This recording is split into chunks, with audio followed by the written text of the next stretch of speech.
Welcome to the last breakfast. Please enjoy the video. In this video, I will explain how to jumpstart a RAM ProMaster. First, prioritize safety by gathering essential gear such as gloves and eye protection.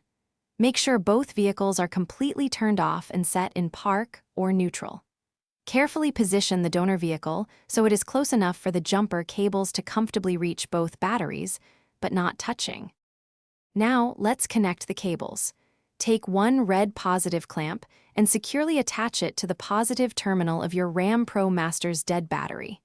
Next, connect the other red positive clamp to the positive terminal of the donor vehicle's working battery.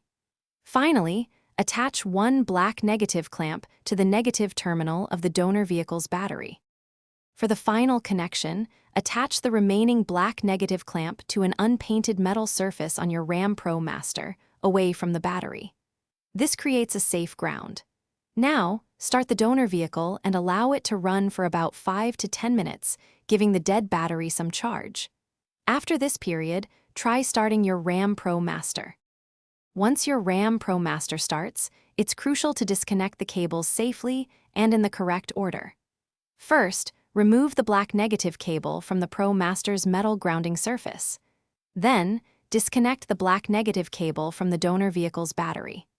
Next, remove the red positive cable from the donor battery, and finally, detach the red positive cable from your ProMaster's battery. Thanks for watching. If this was helpful, leave a like and consider subscribing. See you next time.